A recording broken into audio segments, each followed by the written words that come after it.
Muy buenas noches, lindísimo auditorio. Esta noche estamos muy contentos por cuanto crecemos de a pocos, pero seguros. Es así que se les invoca a que contagien de este tipo de eventos a sus amigos, a sus colegas, para que todos podamos sacar provecho de estos conocimientos y estas experiencias que nos brindan estos preclaros juristas. Desde luego que nos honran con su presencia. Esta noche tenemos como tema migración, visión humana de la salud en tiempos de pandemia. Un tema de importancia, la migración focalizada con el derecho a la salud, un derecho de la salud que requiere ser humanizado a partir de los conocimientos de los protocolos internacionales con respecto a los derechos de los migrantes. Este tema ahondará en su máxima amplitud nuestra conferencista invitada. Nos referimos a la doctora Ariana Lucía Benito Rebollo Vargas. Antes de invitarla, como de costumbre, vamos a tomar conocimiento sobre su recorrido académico. Ella es abogada especializada en Derecho Administrativo, Derecho Laboral y Relaciones Industriales. Diplomada en Docencia de la Educación Superior. Ostenta el grado de Magíster en Derecho Procesal Constitucional, Magíster en Docencia de Educación Superior, Magíster en el Gobierno, Territorio y Políticas Públicas, Magíster en Derecho Procesal Constitucional de Buenos Aires, Argentina. Asimismo, laboró en la asesoría jurídica del ente acusador de Colombia, Fiscalía General de la Nación. Especialización en Derecho Laboral y Relaciones Industriales, Colombia. Especialización en Derecho Administrativo de la Universidad Militar, Nueva Granada. Ejerce docencia desde hace 12 años, cumpliendo roles atractivos en orientación a procesos de acreditación de universidades, tanto en Colombia como en el exterior, en procesos de autoevaluación, coevaluación y heteroevaluación. Es docente asesora metodológica en investigación y proyecto de investigación en los cursos disciplinares y multidisciplinares.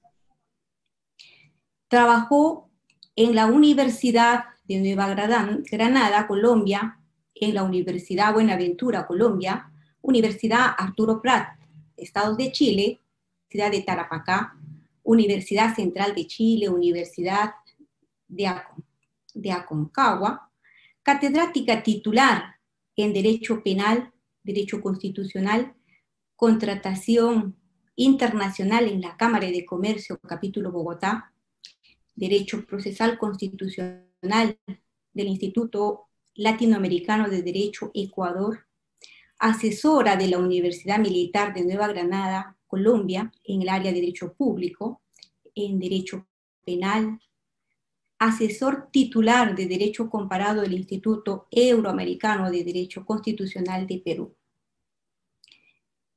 Ostenta infinidad de actualizaciones, así como diplomados. Tiene experiencia como abogada, una experiencia increíble. Ella es conferencista local, nacional e internacional. De esta forma, la vamos a recibir con gran entusiasmo a la doctora Ariana Lucía Benito Rebollo Vargas para que pueda ahí ahondar sobre este tema. Por favor, doctora Adriana. Gracias, doctora Isabel Ramírez. Gracias, doctor Willy Ramírez, por invitarme a usted bien lo ha comentado, a estos espacios académicos que de una u otra manera nos nutren en las diferentes áreas y conocimientos del derecho. Bueno, no esperaba que se hiciera extensión de la hoja de vida tanto, a veces uno no se da cuenta de todo lo que camina en este andar, se hace camino al andar, como diría un colega cercano. Y sí, claramente intentamos tener las preparaciones o los sustentos académicos también para abordar el conocimiento en los diferentes temas o en los diferentes desafíos. El día de hoy pretendo mostrarles, y yo diría que no lo puedo categorizar todavía como una investigación, sino como un proyecto de investigación, porque lo estamos construyendo, y es la mirada de la migración.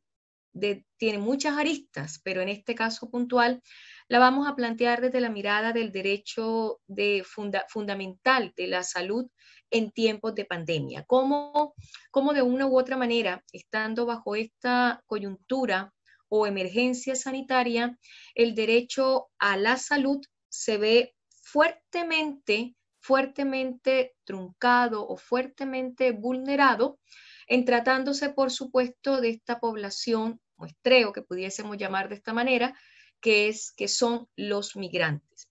Para ello, permítanme abordarles, por supuesto, desde los conocimientos generales de la migración y, por supuesto, paso a paso vamos a ir desglosando de manera específica hasta llegar al derecho fundamental de la salud como un derecho, por supuesto, conexo y vital, como bien lo indica, y no solamente relacionarlo o hablar de él en su esencia, sino también, relacionarlo con otros derechos fundamentales, como pudiese también ser el derecho laboral, el derecho a la familia, el derecho al reconocimiento o al estatus migratorio. De una u otra manera es intentar darle un abordaje generalizado, aprovechando, por supuesto, esta situación tan anómala que hoy estamos viviendo y que no sabemos hasta cuándo pueda llegar a ser. Entonces, permítame como esa ilustración y demos paso a ello. Actualmente, yo creo que todos los que estamos en este escenario virtual, por favor, no sin antes, ya había expuesto mis agradecimientos, pero nunca están de más. Muchas gracias por esta honrosa invitación.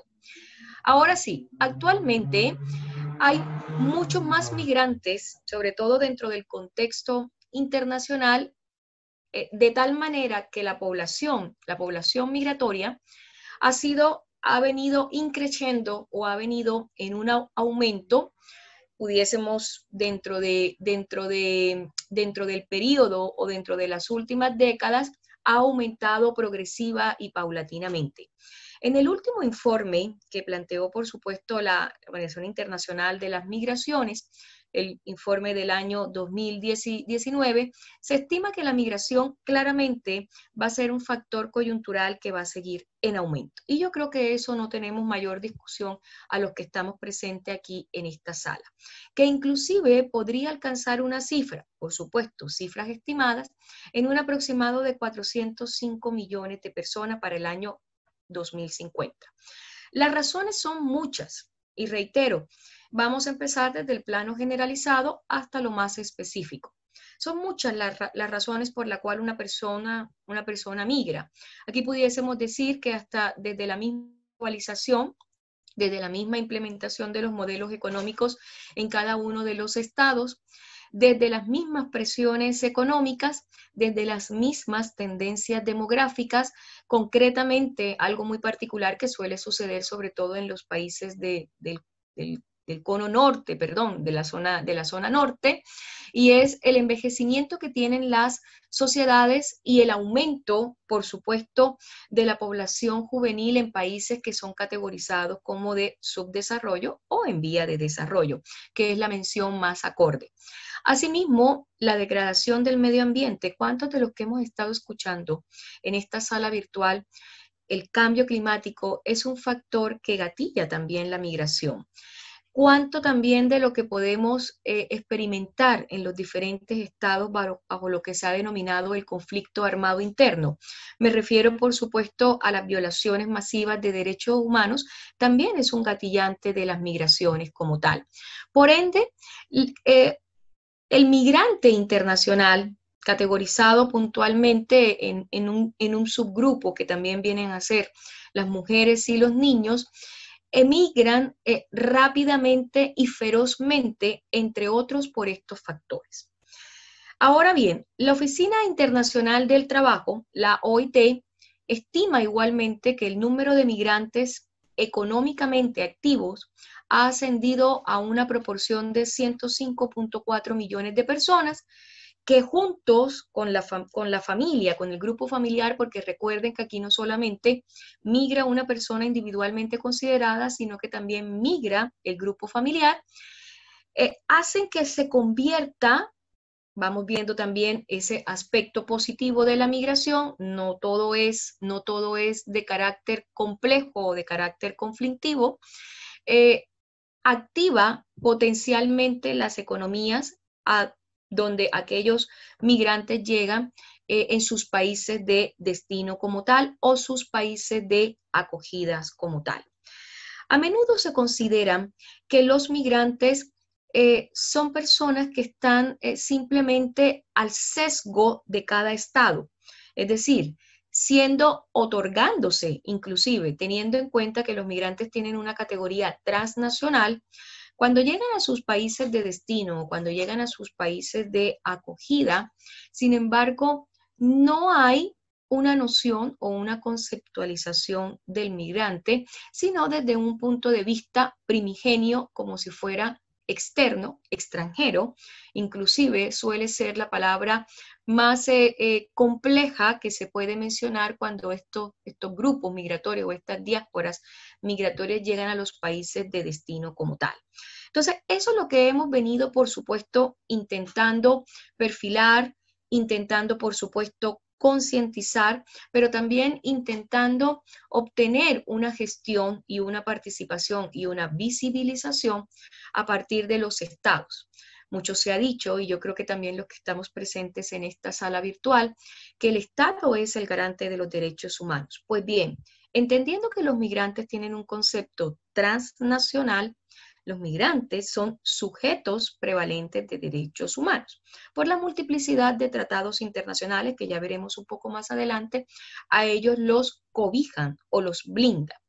Entonces, la migración también tenemos la claridad absoluta de que es un fenómeno variado y complejo, que puede ser, también tenemos la claridad absoluta que puede ser unidireccional o multidireccional, temporal o permanente. Tratar de entender la migración únicamente mediante el concepto de la nacionalidad misma, que entendamos que la nacionalidad es un atributo, pero también es un factor de conexión, sería casi dejar fuera de todo este análisis a otros elementos que entre otros tenemos los derechos económicos, sociales y culturales, ¿ya? Entendemos que los migrantes, reitero, trasciende el concepto, son sujetos prevalentes de derechos humanos. Pues bien, internamente también tienen una dotación de derechos económicos, sociales y culturales, sumados, por supuesto, a esos derechos fundamentales como tal. O sea, el migrante a veces ni siquiera comprende o entiende cuando llega a ese país de destino o ese país de acogida, que con él también va revestido una suerte de blindaje tutelar de derechos como tal. Que claramente también aquí viene, como toda actuación, requiere de que las partes actúen de un aspecto y del otro, o que la parte 1 actúe respecto de la parte 2. Me explico. No solo tenemos la conceptualización de que los migrantes tienen este catálogo de derechos implícitos, por lo demás esenciales, sino que también tenemos que entender que los estados tienen que ejecutar una suerte de acciones, gestiones, políticas, materialización de directrices para que también puedan dar lugar a la efectivización de estos derechos. Llámense fundamentales más derechos económicos, sociales y culturales, o en todo su aspecto, derechos fundamentales. Entonces, sigamos nuestra línea. Los migrantes internacionales, claramente, o el migrante como tal, puede tener la intención de permanecer en el país, puede ser por un periodo, puede estar en una situación jurídica de orden regular e irregular. ¿Ya? Siempre tenemos estas dos aristas y aquí también es donde yo hago mucho hincapié cuando tengo este tipo de conferencias, y es de que el Estado es el protector de estos derechos y es el Estado el canal regulador para que justamente pueda dar lugar a estabilizar estas situaciones de carácter irregular. La situación irregular del migrante es un atentado, es una violación, es una vulneración frente a los derechos que en él reposan. La mayoría de esos migrantes, reiteros, no hablo solamente de una persona individualmente considerada, también hablo, por supuesto, de ese grupo familiar como tal. Entonces, cualquier intervención que suceda en favor de la migración y en consecuencia de la materialización de sus derechos fundamentales, y aquí ya voy a intentar incorporando o conectar con el derecho a la salud, requiere de una estrecha colaboración y cooperación entre países. Por eso yo decía, unidireccional, multidireccional, sectorial, multisectorial. De tal manera que entre sectores e instituciones conexas participen de lo que hoy por hoy pudiésemos llamar el proceso migratorio. Entre los esfuerzos que hemos visualizado o que hemos atesorado dentro de este proceso de investigación, claramente nos debe conducir, además de tener una normativa acorde y ajustable a los protocolos internacionales y que reconozca, por supuesto, este enfoque de derechos humanos tan apremiante y tan necesario, también debemos dar lugar al establecimiento de políticas públicas. Porque las políticas públicas nos va a permitir ejecutar, materializar esos derechos. O sea, mecánicamente materializar esos derechos como tal. A veces no me quiero quedar en una retórica, sino me quiero ir, por supuesto, al territorio de la praxis. Muy bien los protocolos internacionales, pero ¿cómo yo defiendo mi derecho? ¿Cómo siendo yo migrante? ¿Cómo defiendo el catálogo de derechos que tengo a cargo? Entonces, entre los esfuerzos que por supuesto se puedan concertar o se puedan visualizar para que esto se dé o para formular los enfoques que protejan la migración como tal, hay que dar lugar a todos los organismos existentes hoy por hoy. Entre eso yo también quiero hacer hincapié, además del Organismo Internacional de Migración, el Foro Mundial sobre la Migración y el Desarrollo, el Grupo Mundial sobre la migración, los regímenes regionales de migración, los procesos consultivos que son los que desencadenan también los informes consultivos que tienen, a veces se le ha cuestionado mucho hasta qué punto un informe consultivo pudiese tener un carácter vinculante para los estados, pero sí hay que tenerlos en cuenta, porque se tiene como esta suerte de directrices para que sean acordes con los estándares internacionales. Tenemos también igualmente la claridad de que los derechos humanos son universales.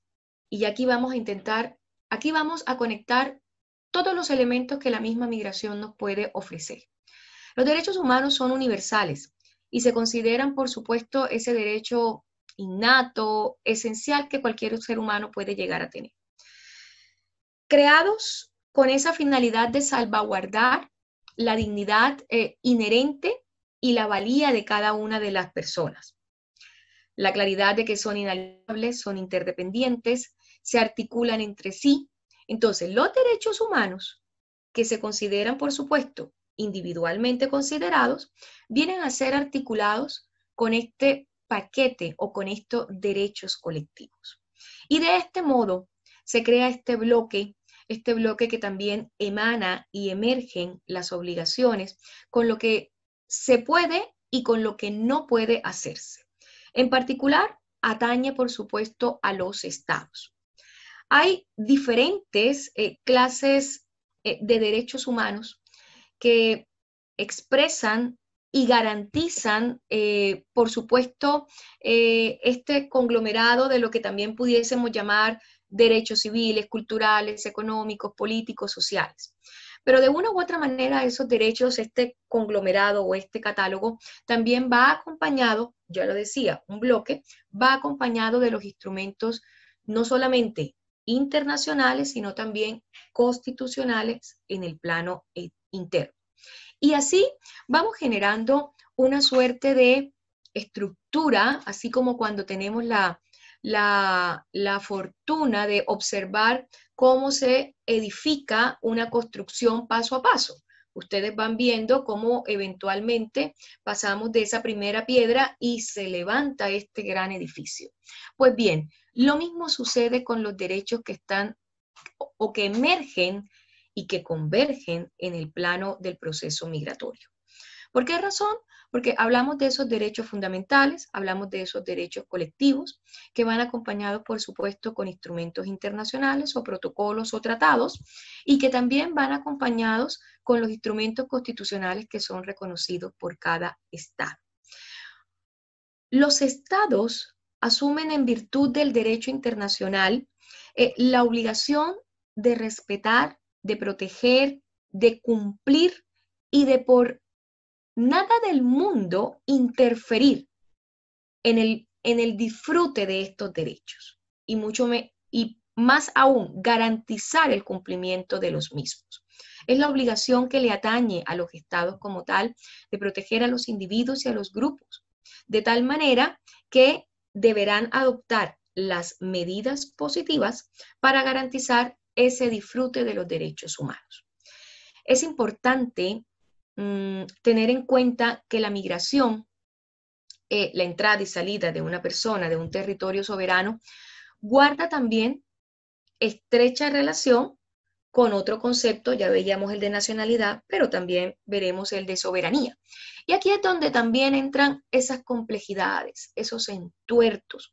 ¿Por qué razón? Porque no es concebible hoy por hoy, pleno siglo XXI, y bajo una circunstancia muy particular la que estamos viviendo hoy, que un Estado se retraiga a suscribir un pacto que pueda dar alcance a regularizar, a ordenar y a establecer una migración segura.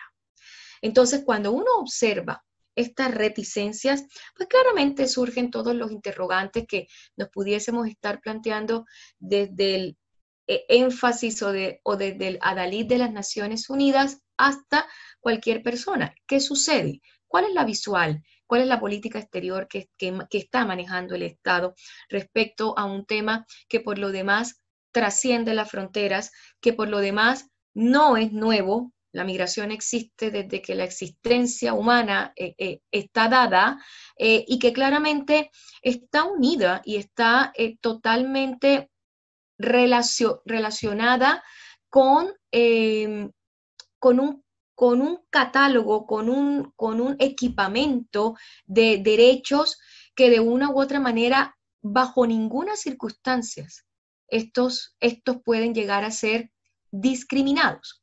Y cuando yo hablo de discriminación, si ustedes se van percatando, voy incorporando nuevos elementos, me intento situar, ya después de haber dado este preámbulo, me intento situar en ¿qué pasa con esa discriminación y su relación o su nexo con la atención sanitaria y otros derechos, por supuesto, que están amparados o que están cobijados en el Pacto Internacional de los Derechos Civiles o Políticos? ¿Ya?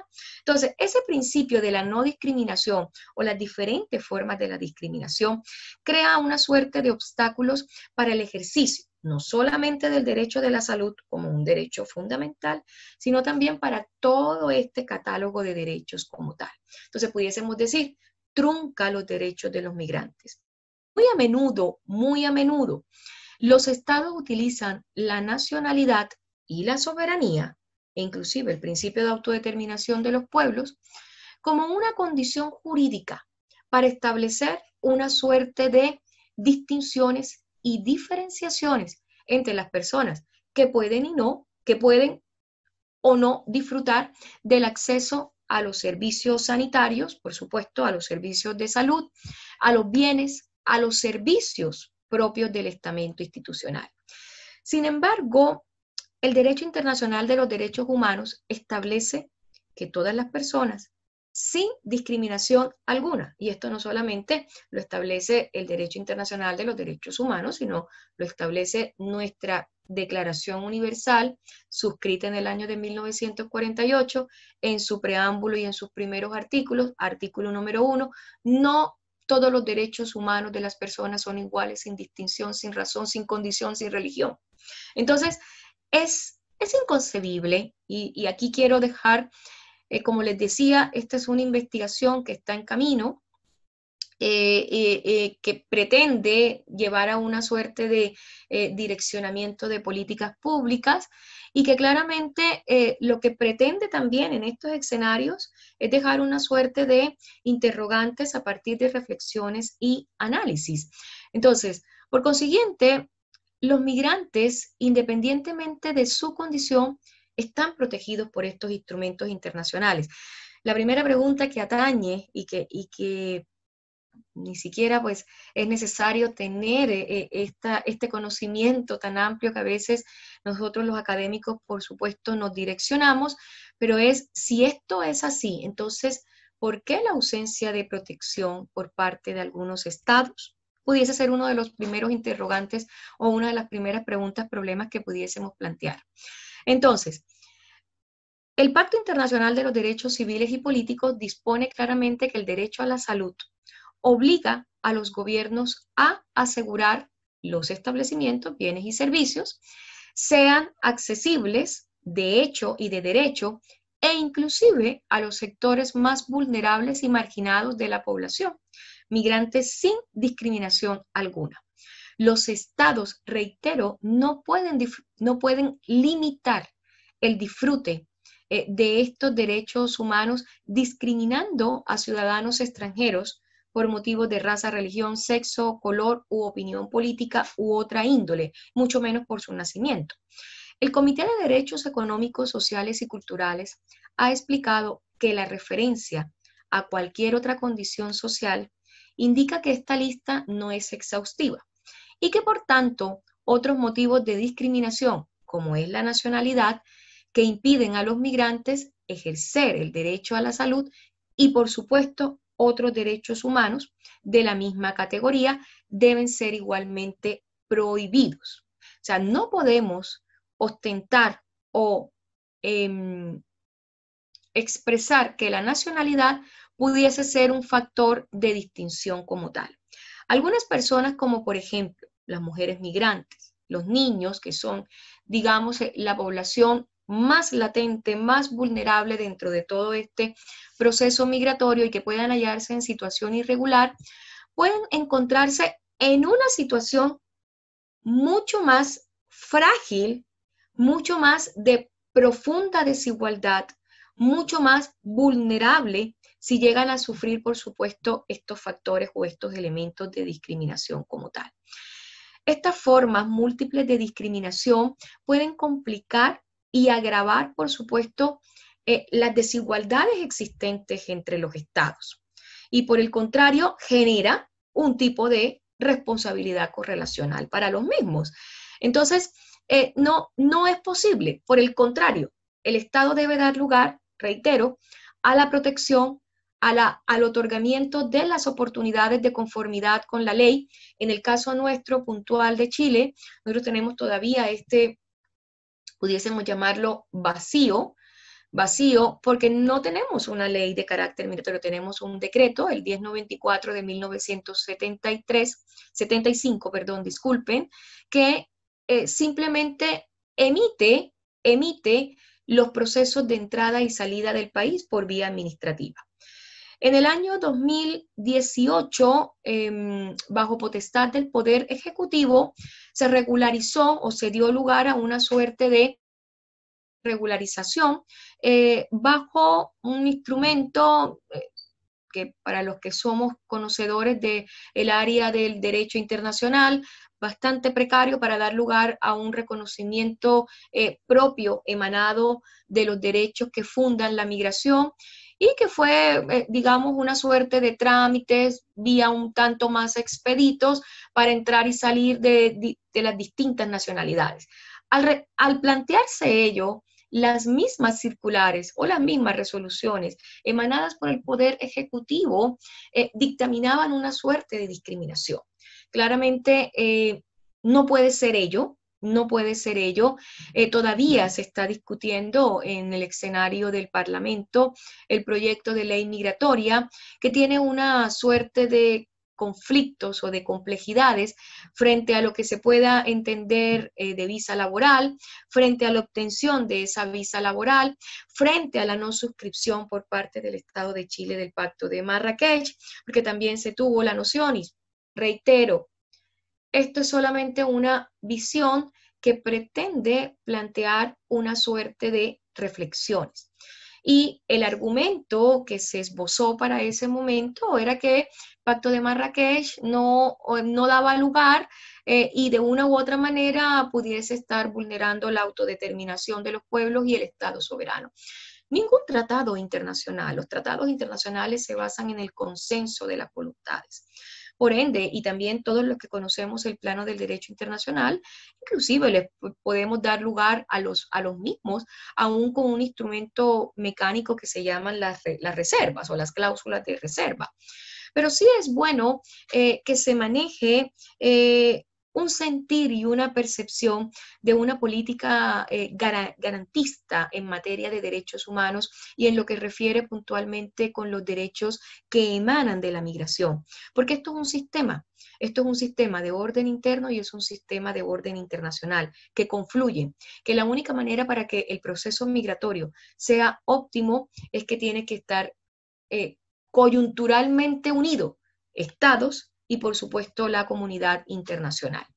Entonces, siguiendo por supuesto con nuestra línea, con nuestro canal y entendiendo que estos derechos y que todo el proceso migratorio es un sistema y que en él están inmersos los derechos fundamentales y el derecho a la salud que le converge a los migrantes, y situándonos también en esta emergencia sanitaria, los estados están en la obligación de recopilar todos los datos desglosados sobre el ejercicio de los derechos a la salud, en particular de los migrantes, sobre todo durante este episodio pandémico.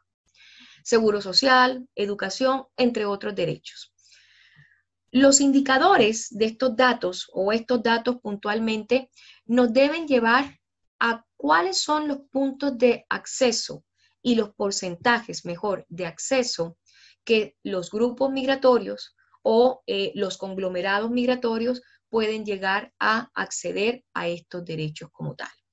Eso va a permitir, por supuesto, evidenciar el manejo, la gestión que tienen cada uno de los estados en materia de sus propias obligaciones y, por supuesto, en materia del reconocimiento de estos derechos. Mejorar la información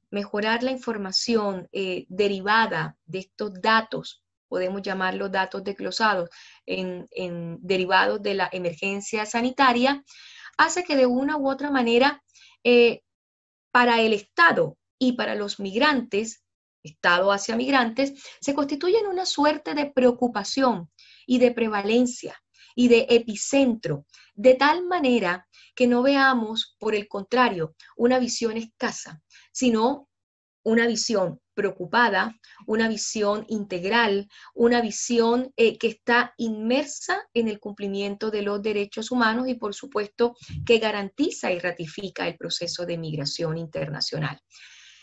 La Oficina de la Alta Comisionada de las Naciones de los Derechos Humanos, para los Derechos Humanos, ha destacado que en todo este episodio pandémico o que en toda esta emergencia sanitaria, la falta de datos precisos sobre aquellos derechos, puntualmente el derecho de acceso a la salud, genera muchas dificultades o genera un escenario que dificulta formular y aplicar políticas verdaderamente sobre la migración como tal. Esto tiene repercusiones, reitero, en grupos poblacionales como son las mujeres y los niños. Entonces, los estados tienen que, por el contrario, este episodio pandémico sea una oportunidad para asignar una suerte de indicadores prioritarios a la situación de los derechos humanos de los niños en el contexto de la migración, de la mujer en el contexto de la migración, velando por supuesto, porque la información sea veraz y confiable. Ojo que esta información que se da producto de todo el escenario de salud o de todo el escenario sanitario respecto de la población migrante. Pudiésemos decir respecto de la población total, porque claramente los migrantes por una situación de vulnerabilidad, por deducción epidemiológica, pudiésemos decir que están mucho más expuestos a contraer este virus como tal. Pero también no hagamos ningún tipo de distinción. Ahora, porque nuestro foco académico es la migración, pero aquí también hay que tratarse con sumo cuidado estos datos o estas informaciones derivadas de los escenarios sanitarios, porque también hay otra suerte de derechos que también están conexos. ¿Cuál es el derecho a la privacidad, el derecho a la intimidad? Por ende, siendo la autoridad sanitaria el gran custodio de esta información, debe actuar en consecuencia como tal. Entonces, una de las cuatro áreas prioritarias que hoy por hoy tenemos frente a la epidemia es la salud de los migrantes y es velar porque la política pública, primero una ley, por supuesto, esté direccionada a la salud de los migrantes. ¿Por qué razón? Porque es una suerte, es una debilidad o es una falencia que se observa producto de las recapitulaciones, de la información que tenemos a cargo. Claramente, de una u otra manera se observa que hay una fragilidad en ese aspecto como tal. O sea, elementos como la vulnerabilidad, elementos como la desatención, elementos como el no acceso, elementos de barrera dificultan que este migrante pueda llegar a tener una suerte de o un recibir en materia de salud como tal. Entonces, y se enfrentan también a una suerte de daños, a una suerte de escenarios, a una suerte de vulnerabilidades prevalentes como tal. El derecho a la salud, aunque tenemos la claridad también de que son varios los tratados de derechos humanos que se refieren al mismo, vuelvo a traer a incorporación el Pacto Internacional de los Derechos Civiles y Políticos en su artículo 12, a donde da lugar al reconocimiento y al disfrute de la salud física y mental, cuán importante el día de hoy en tiempos de pandemia, y que el aspecto fundamental de este derecho viene a ser que comprende tanto libertades como los derechos.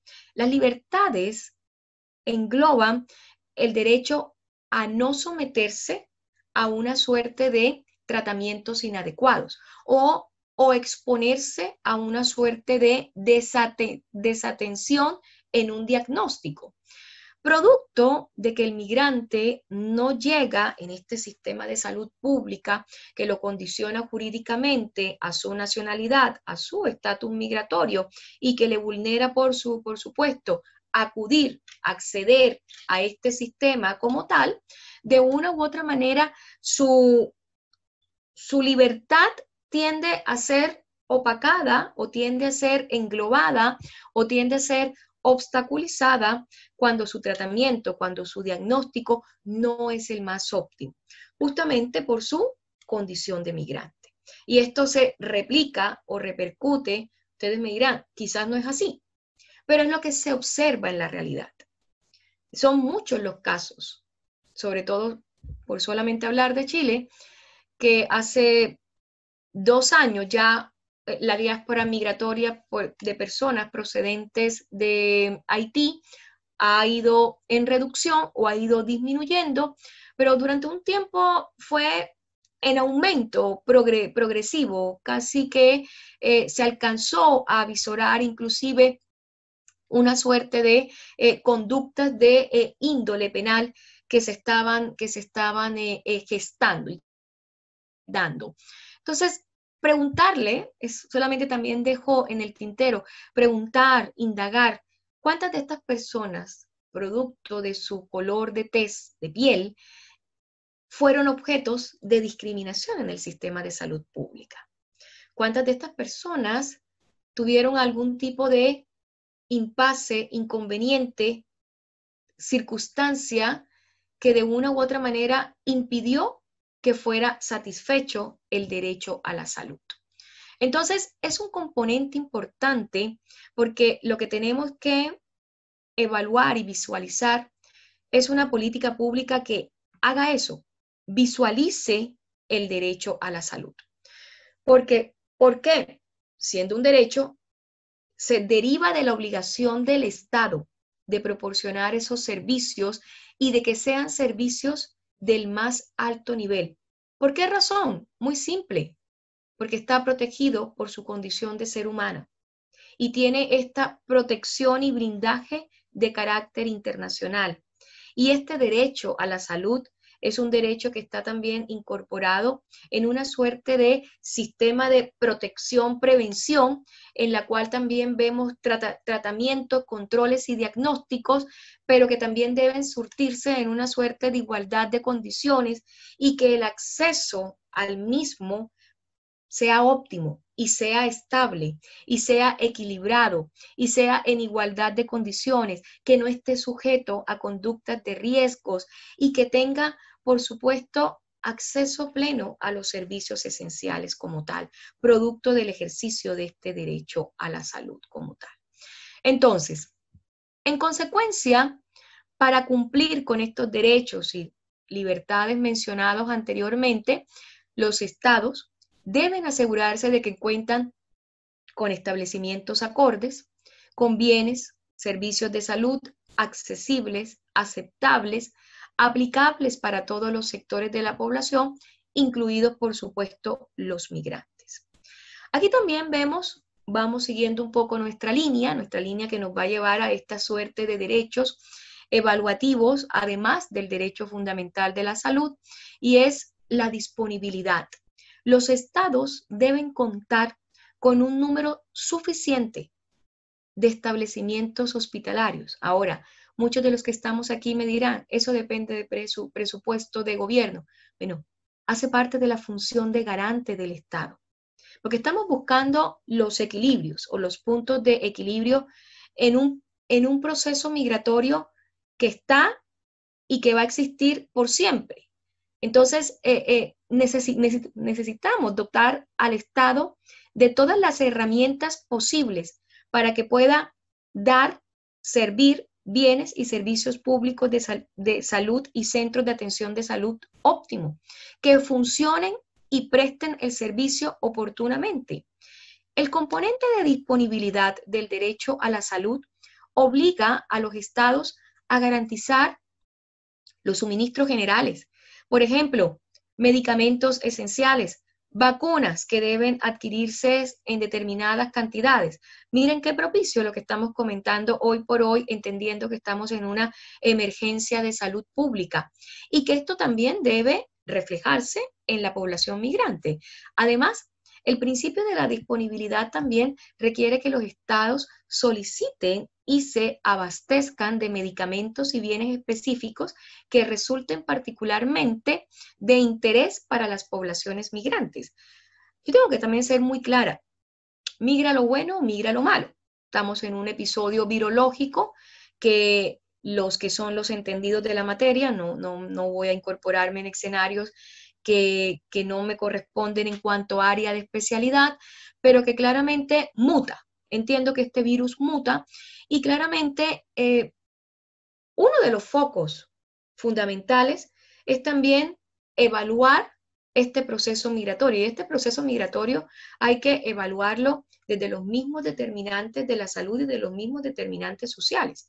Es decir, quizás una persona que migra desde Brasil o que migra desde toda la zona del Amazonas, podrá tener algún tipo de suerte de patologías orgánicas muy distintas a aquellas que migra, por supuesto, desde el Cono Sur o aquella que migra desde el Mar Caribe o aquella que migra desde un ambiente húmedo.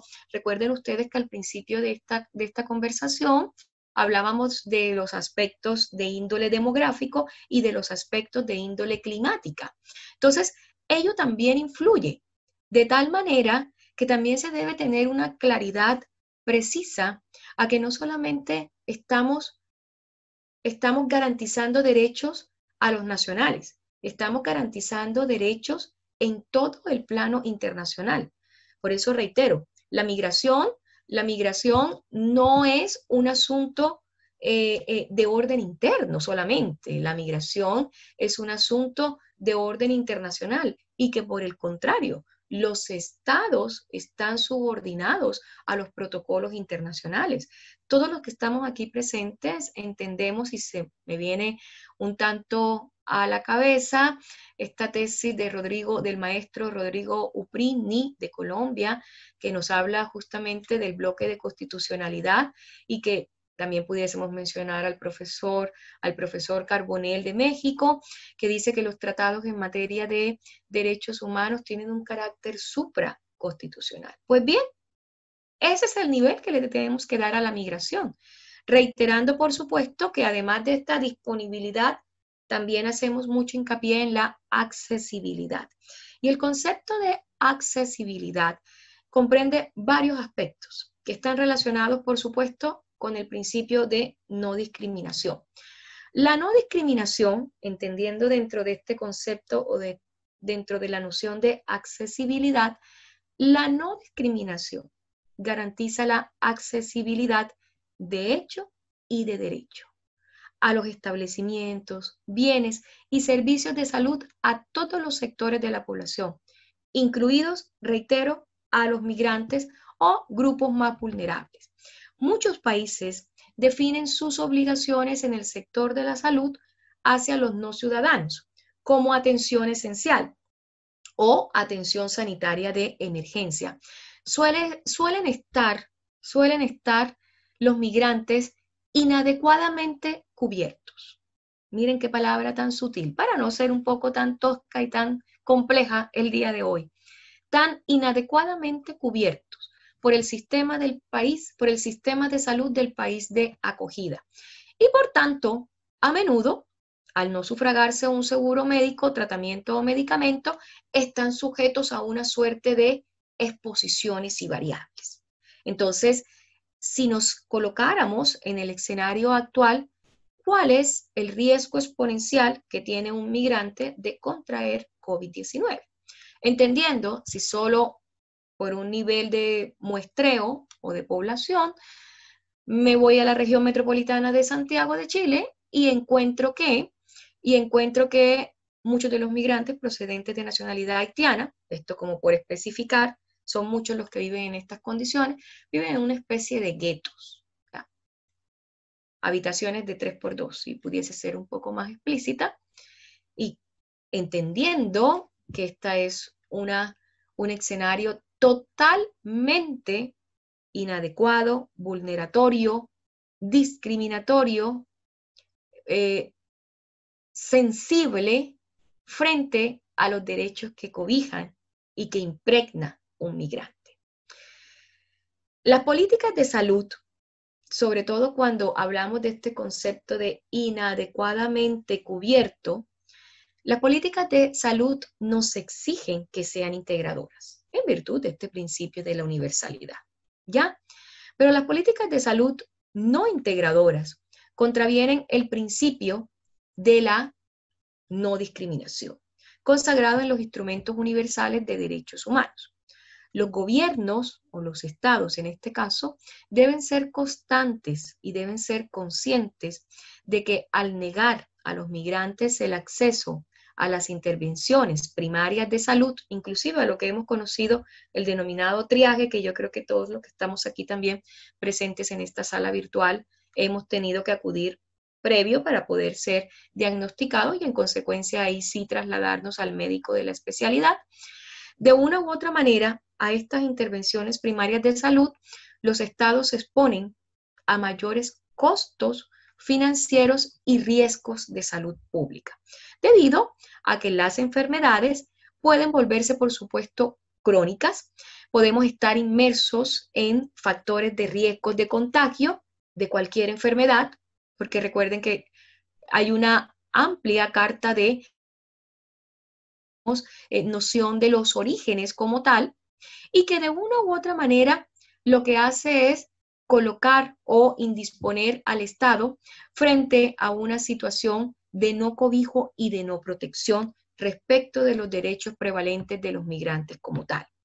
Tal como lo señalaba el relator el relator especial sobre los derechos humanos de los migrantes, no se justifica un mero compromiso de brindar una atención de urgencia, no solo desde una perspectiva de derechos humanos, sino también desde el punto de vista de la salud pública, puesto que no recibir ningún tipo de atención preventiva y primaria puede generar riesgos sanitarios tanto para los migrantes como para la comunidad de acogida.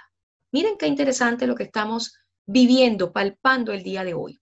Por consiguiente, es importante subrayar que el derecho al más alto nivel de salud pública, física y mental posible, también se debe aplicar a los migrantes en situación de irregularidad.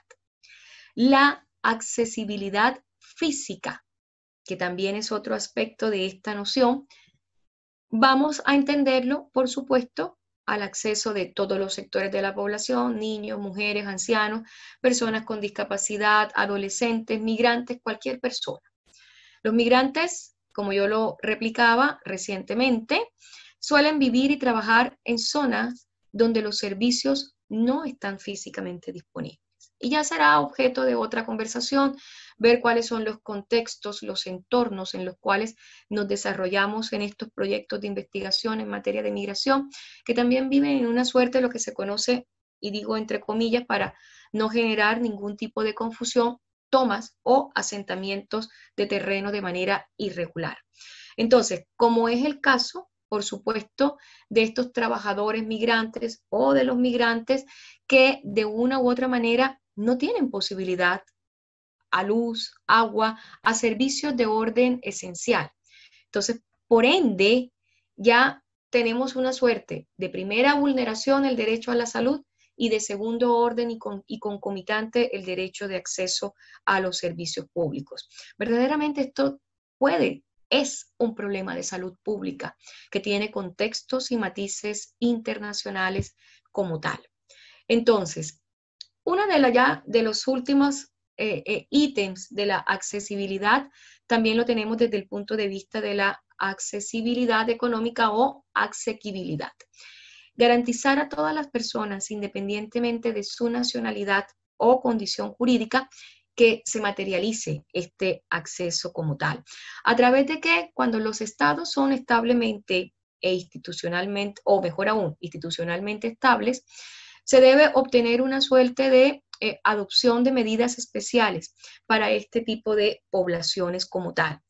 Y de tal manera que los mismos puedan tener acceso a estas medidas, que estas medidas no sean de compleja incorporación, sino por el contrario, facilitar, porque se entiende que la población migrante es una población latamente vulnerable.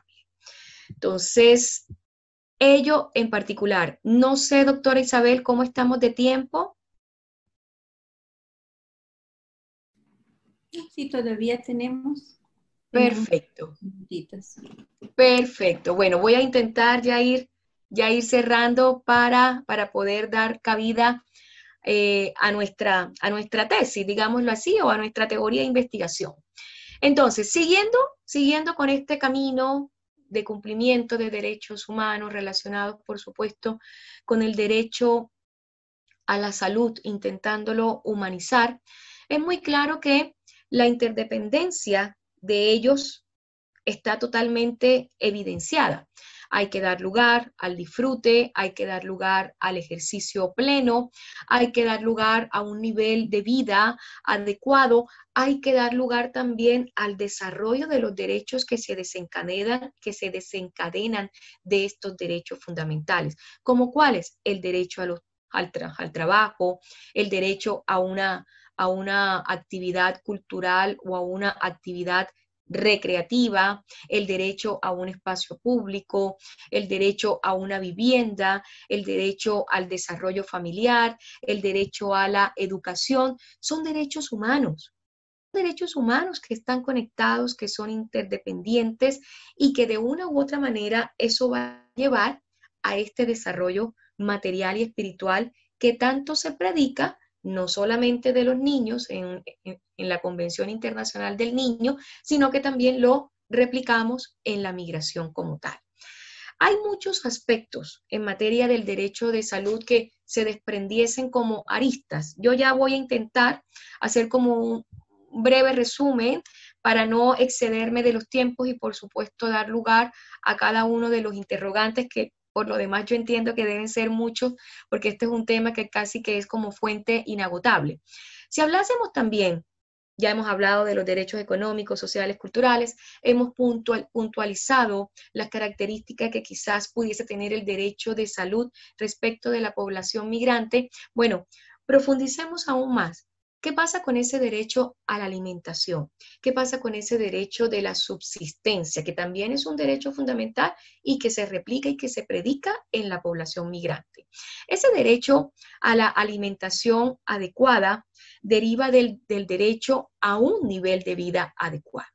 Entonces, el derecho a la alimentación se ejercerá cuando todo hombre, mujer o niño, ya sea en cualquier contexto, tiene acceso físico y económico en todo momento a los medios necesarios para su subsistencia.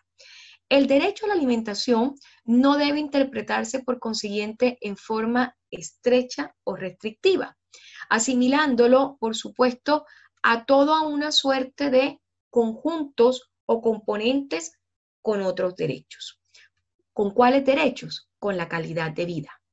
La calidad de vida es esencial para cualquier ser humano que pretende, por supuesto, ser autosustentable o que pretende tener derecho, acceso a los medios esenciales para su satisfacción de necesidades alimentarias.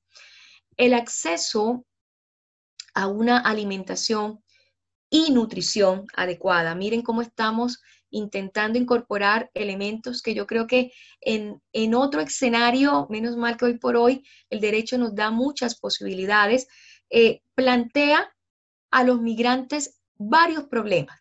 Será otro tema, yo simplemente los voy a hacer mención, varios complejos que están directamente interrelacionados. Preguntémonos, ¿cuántos de los que estamos aquí hemos observado población migrante que reposa en todos los países de América Latina, por solamente mencionar esta política o este escenario de carácter regional? No los vemos desnutridos, no los vemos en condiciones insalubres, no los vemos en condiciones que de una u otra manera presentan problemas de salud. Ojo, aquí pueden ser de extremo y extremo. Es decir, podemos tener personas que están en una desnutrición franca, pero también podemos tener problemas con una obesidad, porque la alimentación dentro de la población migrante es un derecho que básicamente no se garantiza, pero que está inmersa dentro de este derecho a la salud y que en consecuencia debería dar lugar a su garantismo pleno.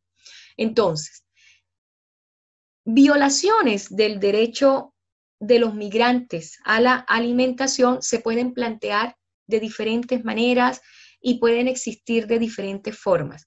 Una forma de ello, y esto solamente, como les digo, esto da para otra exposición, una forma de maltrato a los trabajadores domésticos migrantes, sobre todo los trabajadores que están localizados, bueno, pueden estar también en las urbes, pero también localizados en las zonas rurales, y de lo que hemos tenido conocimiento, pero claramente esto sucede hoy por vía excepcional, porque afortunadamente tenemos también organismos que, aunque no sean dependientes de la potestad estatal, sí operan como una suerte de organismos verificadores. Afortunadamente sea así, pero sí he tenido información que hay una suerte de privaciones de alimentos. Entonces, la negación a una alimentación adecuada claramente es un problema complejo que denota la discriminación y la vulnerabilidad del migrante como tal. Entonces, ese es un aspecto. Otro aspecto, el derecho a la vivienda. El derecho a una vivienda adecuada, que entre otros lo contempla el artículo 11 del Pacto Internacional de los Derechos Civiles y Políticos, es un disfrute que también prevalece y debería ser derivado de estos derechos económicos, sociales y culturales. esa aspiración que debe tener el migrante en un momento dado, una vez ya cumpla, ahí sí, yo tengo que ser muy clara, un tiempo de requisitos, un tiempo de estancia, el cumplimiento de ciertas directrices, tenga la posibilidad de, proyectarse y de materializar la dignidad misma en acceder, por supuesto, a un derecho a la vivienda como tal. Un derecho a la vivienda que podemos mirar desde la arista propia o simplemente a un techo, desde esta noción como tal. Las condiciones de vivienda para un migrante es casi el todo, o sea, generan las condiciones importantes de vida. ¿Por qué? Porque en ese techo o en ese concepto que él le llama hogar, que replico un poco cuando hemos, por supuesto, trabajado con algunos migrantes, y refleja todo lo que ellos pudiesen ostentar en cuanto a calidad de vida.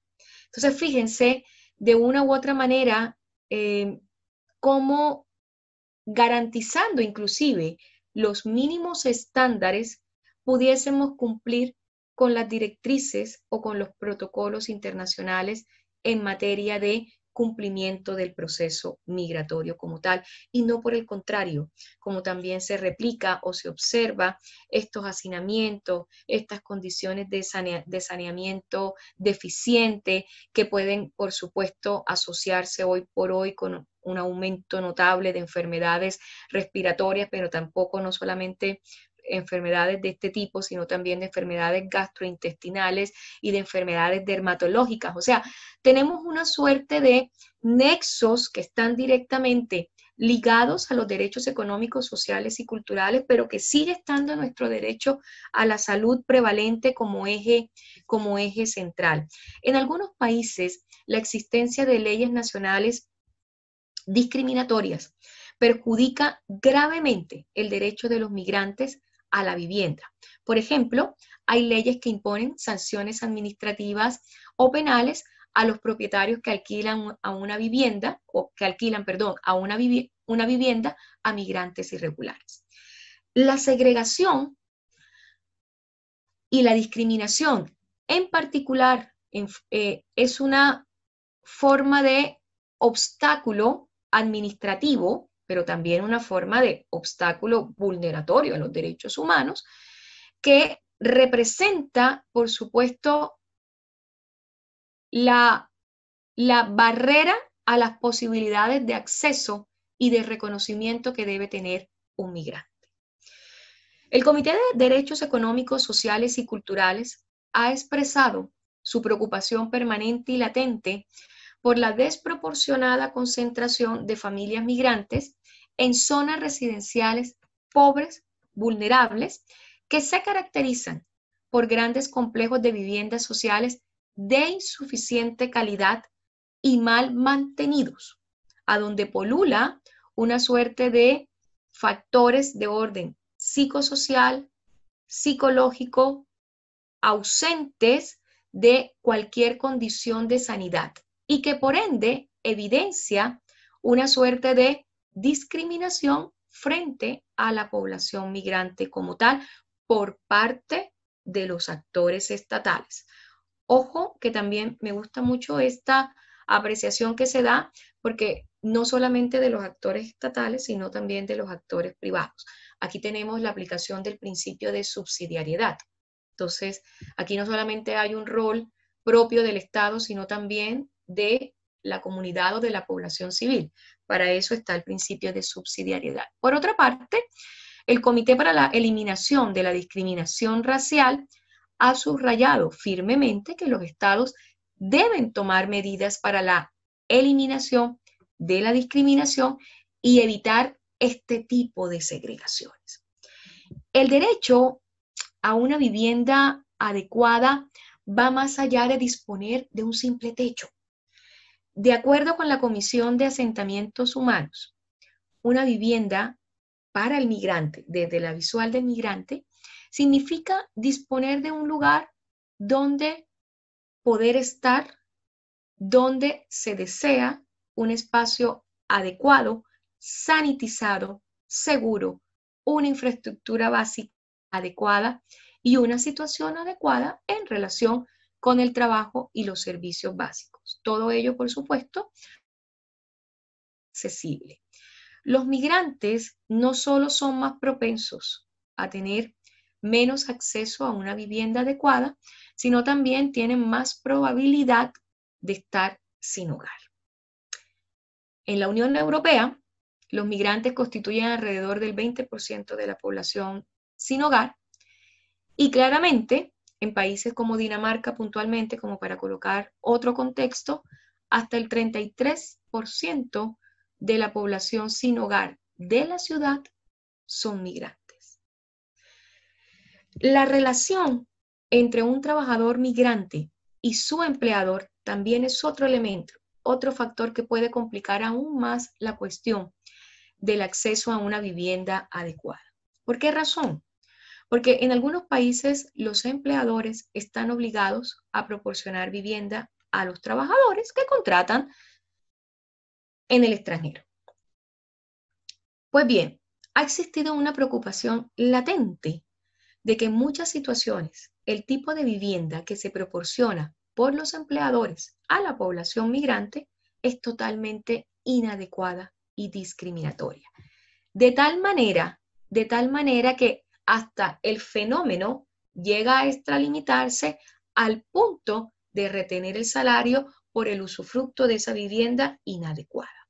Entonces, claramente, si nosotros evidenciamos, ni qué decir de lo que yo también mencionaba, de los alojamientos o de las viviendas tipo gueto, a donde la falta de privacidad, el hacinamiento también es propenso a una explotación y a una vulneración permanente, y lo que de una u otra manera genera, estamos en un aspecto discriminatorio, pero también genera, es una suerte de abuso, una suerte de soportar ese abuso de manera perenne y que claramente es casi que una licencia o una apertura a la puerta de muchas enfermedades.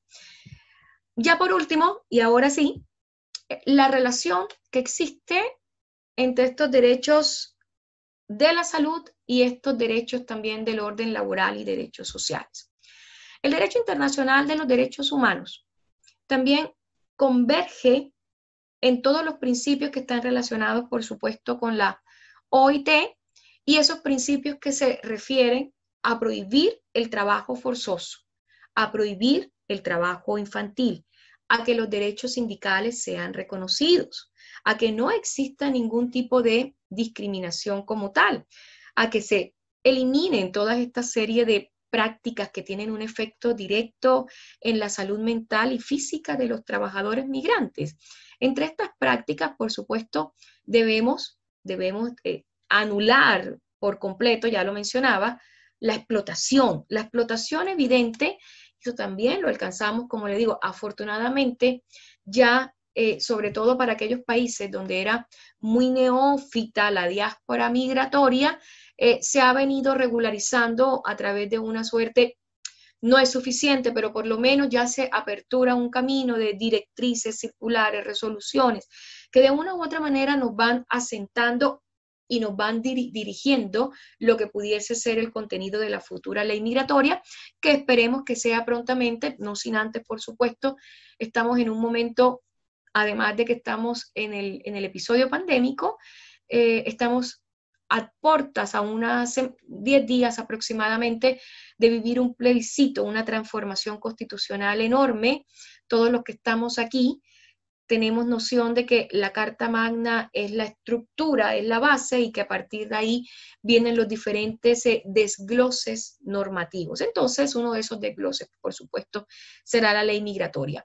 Por otra parte, dar lugar a que el trabajador migrante, como cualquier nacional, tiene también el derecho o la libertad más bien, de asociarse y el reconocimiento efectivo que impregna el derecho de la negociación colectiva.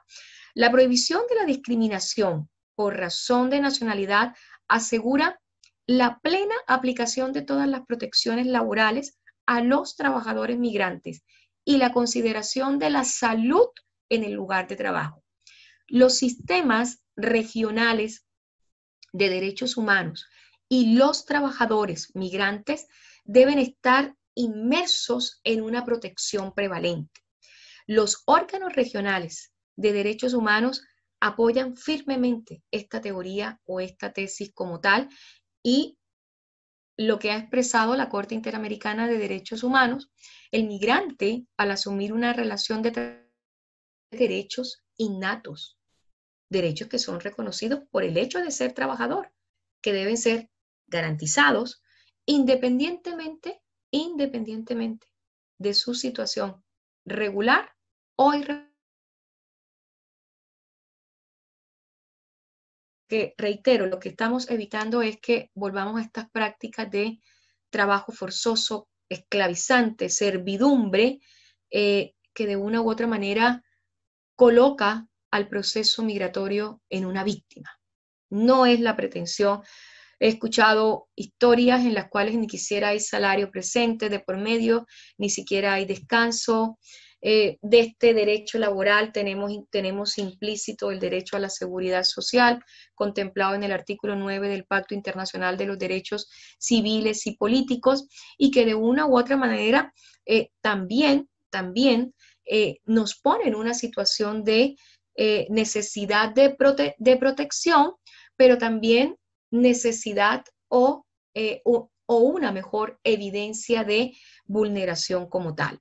El derecho a la seguridad social incluye el derecho a obtener y mantener prestaciones sociales, ya sea en efectivo o en especie, sin discriminación alguna, con el fin de obtener protección, con el fin de obtener cobijo en contra de la falta de ingresos procedentes del trabajo debido a enfermedad, invalidez, maternidad, accidente laboral, vejez o muerte de un familiar, gastos excesivos de atención de salud, apoyo familiar insuficiente, en particular para los hijos y las familias. Los estados no pueden excluir arbitrariamente a los trabajadores migrantes de los regímenes de protección social y seguridad social. Se ha establecido, todo esto tiene su eje en la no discriminación y que claramente debe existir planes de cobertura social que tengan como beneficiario a los trabajadores migrantes y de tal manera que haya lugar al reconocimiento del derecho como tal. Hay que tener en cuenta algo, que un Estado verdaderamente institucionalizado tiene una fuerza laboral y una economía asegurativa y una economía y una fuerza laboral garantista, una fuerza laboral y una economía social, de tal manera que se dé lugar a la protección de esos derechos puntualmente de los trabajadores migrantes. La situación migratoria de una persona, si está indocumentada o si está documentada, no debe ser un factor determinante para su inclusión en los programas de protección social de los estados, a fin de hacer frente a la pobreza, a la exclusión y a la desigualdad. De tal manera, el Comité de Derechos Económicos, Sociales y Culturales ha establecido con plena claridad que los no nacionales deben poder tener acceso a los planes no contributivos de apoyos a los ingresos públicos y el acceso asequible a la atención de salud y el apoyo a la familia. Cualquier restricción, incluido un periodo de carencia, ni siquiera se puede categorizar como razonable.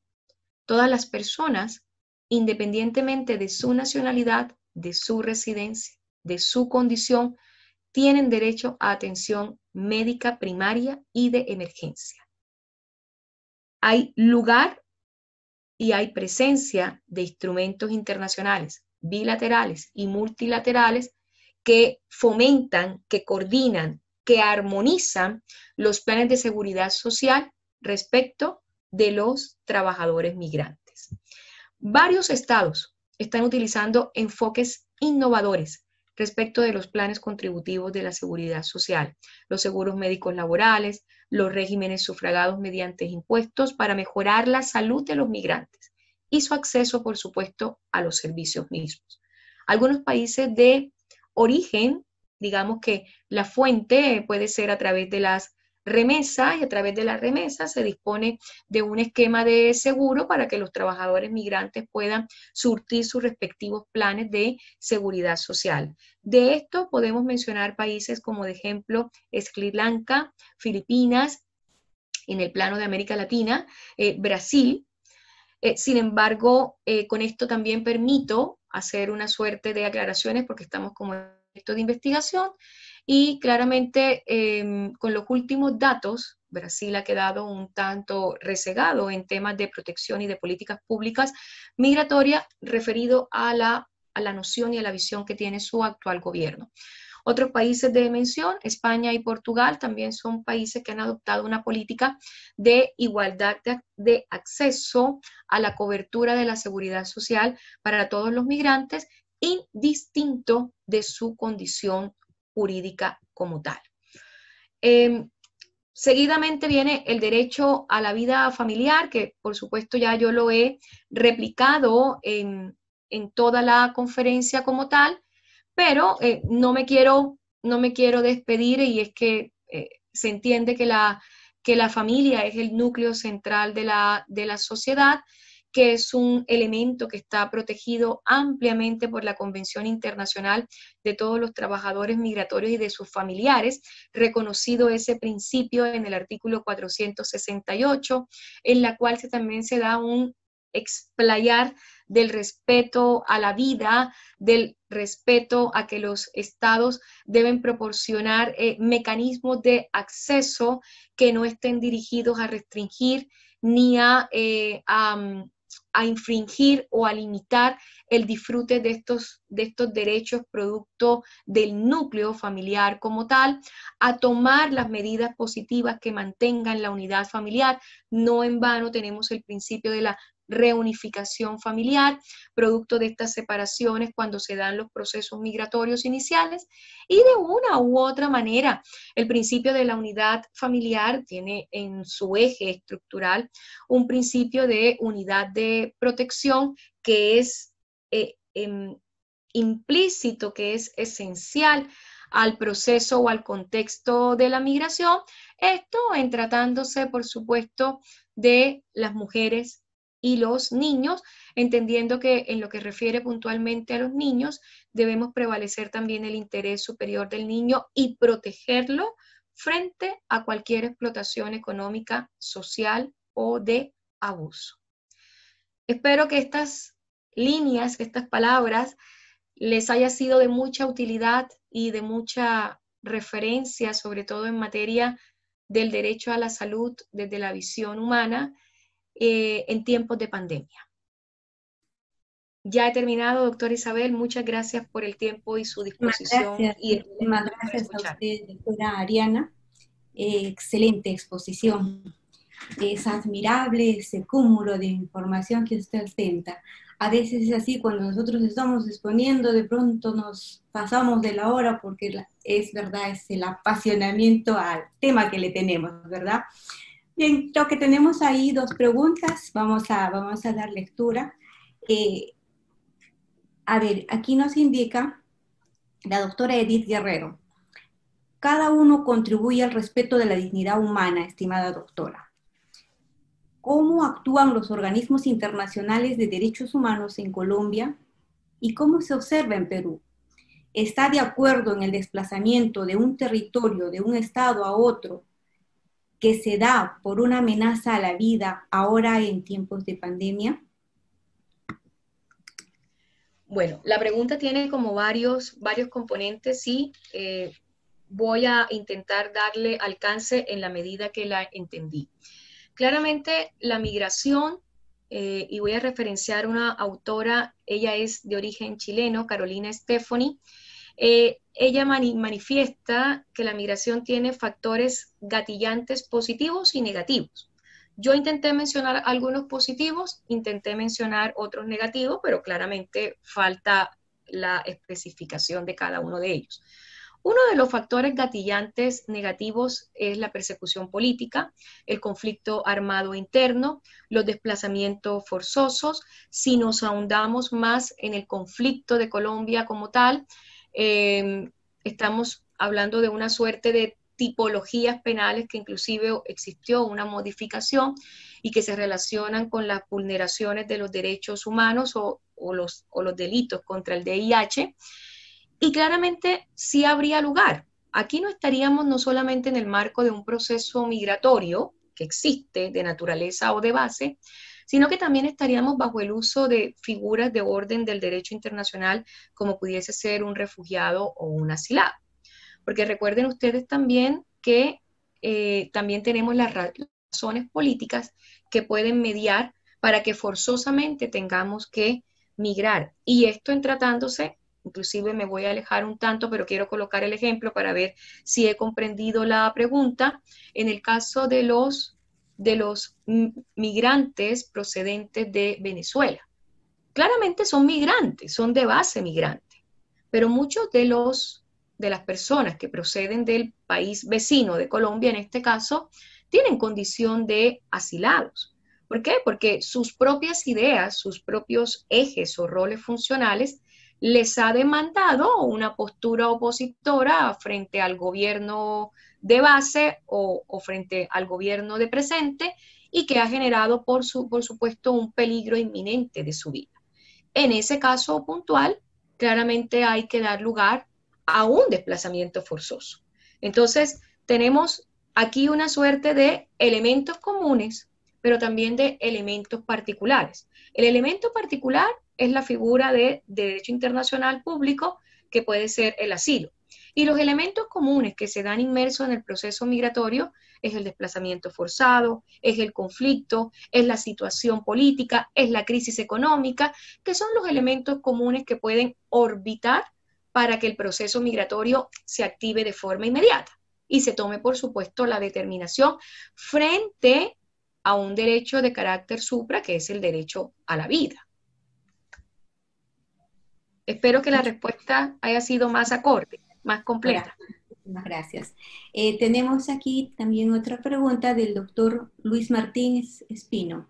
¿Considera usted las medidas de restricción sanitaria por parte de los estados a la libertad de libre tránsito en tiempos de pandemia un acto de discriminación o una medida de protección razonable en uso de sus atribuciones y facultades soberanas en defensa de la salud e intereses nacionales? Wow, muy buena pregunta y tiene también sus aristas. ¿Por qué razón? Porque ya lo vimos, hicimos como un derrotero o una trazabilidad de lo fundamental y del carácter supra que se entiende la salud pública. Y creo que eso no tiene discusión en este momento alguna. En virtud de ello, frente a un episodio tan complejo como fue la presencia del COVID-19, la determinación, inclusive proveniente de un organismo internacional como fue la OMS, fue dar lugar al cierre de fronteras como una medida de contención y barrera frente a la expansión del virus. Entonces, ¿qué era lo que estábamos precisamente evitando? Que el virus tuviera una especie de expansión y se disipara y se propagara. En virtud de ello, aquí nos tocaría, y esto lo dejo un poco más a los expertos, pero sin embargo me voy a atrever a dar una respuesta. Me atrevería a dar un poco de aplicación a la tesis del maestro Robert Alexy, ¿cuál derecho pudiese ser más proporcional? Ya, si a mí me lo preguntan de prima facie, yo diría, para mí obviamente prevalece el derecho a la salud pública y los estados, bien lo dijo nuestro participante, perdón, los estados en virtud de una actuación de carácter soberano tienen una suerte de potestades y competencias que están plenamente avaladas y que están sujetas a ley en virtud de ese resguardo de carácter supra, que en este caso es el derecho a la salud pública o a la salud de todo el conglomerado social. Entonces, si hacemos este análisis que creo que evidentemente puede ser lógico, claramente la determinación del cierre de fronteras fue una medida de contención. Ahora bien, hay que hacer hincapié en lo que se ha replicado mucho por parte de la Oficina de la Alta Comisionada para los Derechos Humanos. que en este caso tiende a la coincidencia de que es la doctora Michelle Bachelet de origen chileno. Y ella dice, no sea el cierre de fronteras una excusa para recrudecer la diáspora migratoria o para recrudecer las vulnerabilidades presentes dentro de los procesos migratorios. Básicamente le dice a los estados, no tomen como excusa el cierre de fronteras en virtud de una competencia soberana que se le ha delegado para efecto de vulnerar, una suerte de derechos humanos. Entonces yo creo que hay muchos despertaron y sobre todo como esto, la pandemia fue imprevisto, que hasta la existencia de vuelos humanitarios se estaban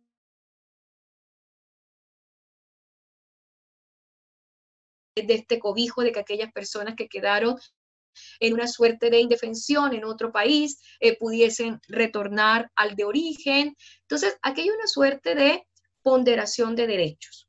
Pero claramente, a determinación plena, prevalece el derecho de la salud pública. Sobre todo que el direccionamiento deviene o se origina de un organismo de carácter internacional.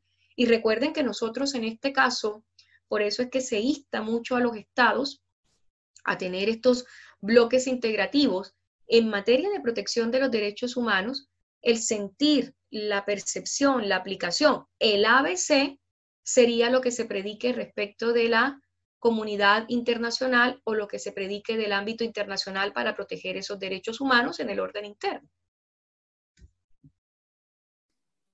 Bien, muchísimas gracias, doctora Ariana. No hay, creo, más preguntas, al contrario, veo más bien ahí felicitaciones. Gracias. Bien. Vamos a, en todo caso, ahora invitar al doctor Willy Ramírez para que él pueda de pronto ahí acotar algo, no sé, como siempre abusamos de su gran corazón. Sí, doctor Willy, por favor. Muchísimas gracias, Isabelita, pero creo que alguien está levantando la mano. Si no me equivoco es Antonio Tinajeros. A ver, sí, adelante con la pregunta, por favor. Sí, aprovechando la expertise de la expositora, mire, es una pregunta compleja. A modo de ilustración, según sus estudios, ¿cuáles son ese tema de la clasificación de los derechos de primera generación, segunda generación, etcétera, sus características y qué parte de las características permite distinguirla una de otras? Eso es lo que me gustaría escuchar la de la expositora. Gracias. Bueno, los derechos humanos, bueno, yo espero, y es una pregunta, es compleja desde la arista no de su teoría, sino desde su práctica. Los derechos humanos ya lo hemos conocido que son aquellos que no tienen ningún tipo de distinción, condición, color, religión y que por ende son inherentes al ser humano como tal. Entre esos derechos pudiésemos mencionar el derecho a la vida, el derecho a la integridad física, que harían parte, por supuesto, de los derechos de primera clasificación. Pero entonces tenemos estas tres categorías que a la larga yo las suelo explicar mucho en mis clases como la clasificación de los derechos humanos, pero en sí todos tienen la misma valía.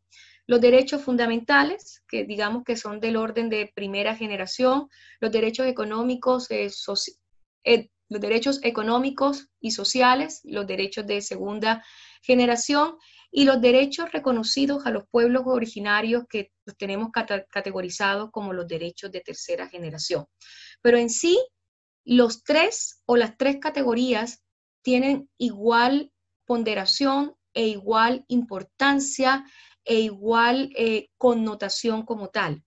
Hoy por hoy, y entiendo y espero estar con la información adecuada, entiendo que el día de hoy a mañana se está trasladando lo que es la minga indígena hacia la ciudad de Bogotá por una suerte de reconocimientos de orden fundamental como tal. Entonces, si colocamos este caso puntual en el país de Colombia, y tenemos la suerte de derechos fundamentales, derechos económicos, sociales y culturales, y los derechos reconocidos a los pueblos originarios, que también está incluido el derecho a la paz. Ahora bien, yo me pregunto en este escenario virtual, El derecho a la educación, entendiendo que es un derecho económico, social y cultural, no es un derecho fundamental, es esencial. El derecho a la salud que se hallaba en esta segunda clasificación o segundo orden es un derecho fundamental. Sin salud no hay vida. Entonces, ¿cómo de una u otra manera? Hasta la clasificación tiende a ser un poco distintiva y jerarquizada como tal. Entendemos que por teoría se comprende, pero en la práctica, hoy por hoy, las tres clasificaciones o los tres órdenes de derechos tienen igual valía. El derecho a la paz, ¿qué fue lo que impulsó los acuerdos para la paz entablados con las fuerzas al margen de la ley, el grupo guerrillero FARC en Colombia? El supremo derecho de la paz, y sin embargo está en un tercer orden. Pero se conectaba con las miles de vidas perdidas, cercenadas, pero también con las miles de vidas o millones de vidas que pudiésemos salvar si el conflicto cesaba. Y sumado a ello, todos los elementos que de una u otra manera, al vulnerar el uno y el tercero, se afectaban el segundo. ¿Cuántos? Y esto solo por situarme en el contexto de Colombia, porque lo viví cuando por supuesto estaba vinculada a la Fiscalía General de la Nación. ¿Cuántos de los atentados que surtió este grupo al margen de la ley no violó derechos económicos, sociales y culturales? No violó derechos de los niños, no violó derechos de las mujeres, no violó los derechos de pueblos originarios. ¿Cuántos pueblos originarios no fueron desplazados? No se tipificó el desplazamiento forzado. ¿Cuánto de riesgo se puso la seguridad pública del Estado? Que la mitad del orden del país, la zona sur del país, estaba casi que impenetrada porque estaba sitiada por grupos al margen de la ley. Entonces, a mí me parece, en mi humilde opinión, por supuesto, yo soy académica y yo siempre explico la clasificación de los derechos humanos y cuáles son sus características. Recordemos que esta clasificación también tiene una suerte de libertades, y las libertades que fueron reconocidas por la Declaración Universal de los Derechos Humanos en el año de 1948. Si habláramos de los derechos económicos, sociales y culturales, el derecho al trabajo en unas condiciones dignas es vida. El derecho a la esclavitud, no. Entonces, por ende, todos estos derechos están concatenados indirecta, directa y son interdependientes, de tal manera que ninguno puede subsistir sin el otro. Si yo también dijese el derecho a la educación no se relaciona también con un derecho a un medio cultural o el derecho de acceso a la cultura como tal o el derecho al progreso científico necesario para la vida de los humanos, conecto con el derecho también a la vida. Entonces, de una u otra manera, yo siento y expreso que los tres tienen una protección internacional de orden garantista supra y de hecho no hay distinción. Los tres se conectan o los tres órdenes están directamente interconectados. Muchas gracias, doctora. Desde acá, desde el Perú, gracias a vuestra ilustración internacional y un privilegio haberle escuchado. Buenas noches. Muy buenas noches. Muchas gracias por tan loables palabras. Bien. Bueno, desde mi humilde punto de vista, igualmente, el principal problema de la cultura de los derechos humanos es la juridización de los términos. Están redactados en lenguaje jurídico. Y mientras no se le despoje de ese velo o de ese manto que tiene, va a ser incomprendido y no podrá ser entendido y menos transmitido. Y el otro problema es el que se acaba de mencionar, que se hizo con fines eminentemente didácticos, ¿no?, en el estudio de la teoría de los derechos humanos, ¿no? Pero esto, cuando se empieza a transmitir, se cree o se supone de que los de primera generación son más importantes que los de segunda y los de segunda son más importantes que los de tercera, cuando no es así, porque lo que marca son hitos históricos. Bueno, está la Revolución Francesa, luego de la independencia de los Estados Unidos, está la Constitución de Querétaro, allá por 1917, si no me equivoco, y el reconocimiento en 1996 en Estocolmo, Suecia, del respeto a las características propias de las regiones en los continentes. Porque una cultura no es igual a otra. Y eso nosotros lo vivimos permanentemente porque somos estados pluriculturales. Es más, hasta en las propias ciudades, en las propias metrópolis, eso es lo que sucede. Y ahora hay un gran mestizaje cultural que es precisamente también producto de la migración, que es a lo que me quiero referir. Pero antes quiero dar el agradecimiento sincero y el reconocimiento a Ariana Lucía Benito Rebollo Vargas, de la hermana República de Colombia, pero que últimamente está desarrollando sus actividades en el hermano país de Chile, y que nos ha ilustrado esta noche con esta brillante exposición acerca de la migración, la visión humana de la salud en tiempos de pandemia, en donde básicamente hace un análisis acerca del derecho universal a la salud y el problema de los migrantes o de la migración. La Organización Internacional de Migraciones, allá por el año 2010, si no me equivoco, estableció que hay más de 214, 215, en esa época, estamos hablando de hace 10 años, ¿sí? 214 millones de personas que han abandonado su país de origen. Hoy, en el 2020, estoy seguro que ya hemos pasado de los 250 millones y nos debemos estar aproximando a los 300 millones. Pero ¿qué es lo que motiva o qué es lo que origina la migración? ¿Cuál es la causa? Bueno, hay algunos fenómenos.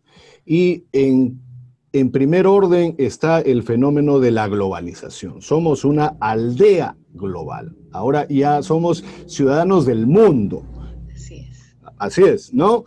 Así Otro fenómeno es el de la pobreza. Y ahí creo que la muestra más palpable es la de nuestros hermanos venezolanos, que hay una diáspora ahí y que están yendo a Chile, Argentina, a Perú también, bueno, Colombia, ni hablar.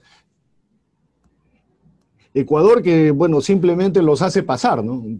Bueno, vayan al Perú, vayan a Chile. Bueno.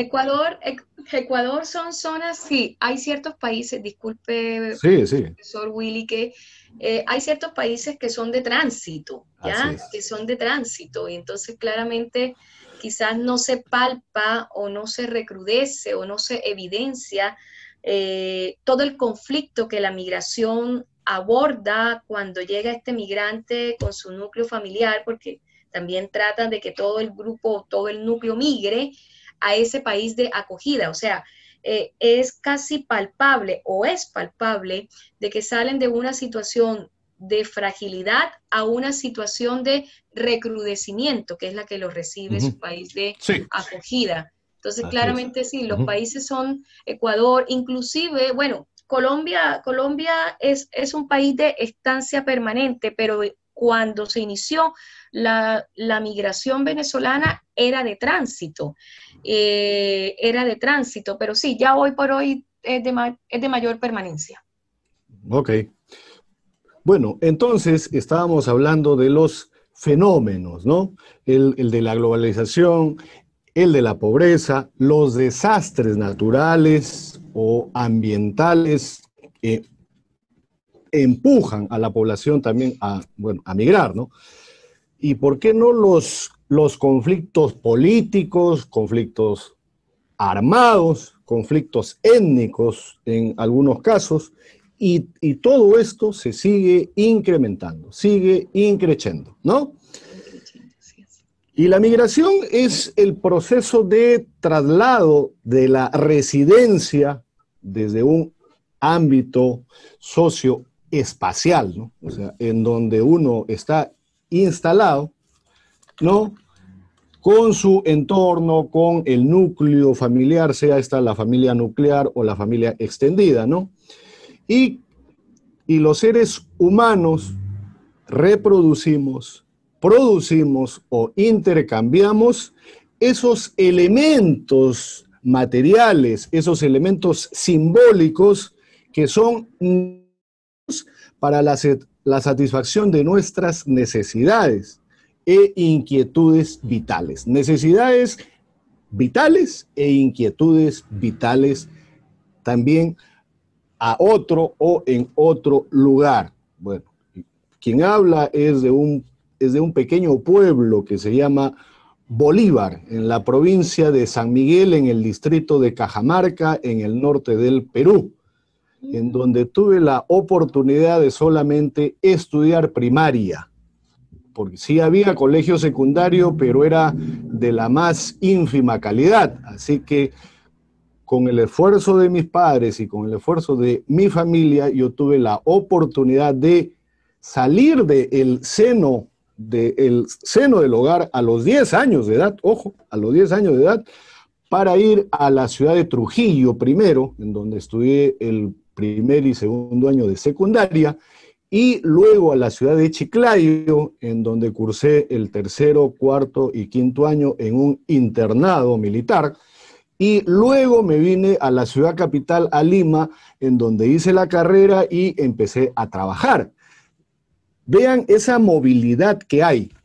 Claro. ¿Y es por qué?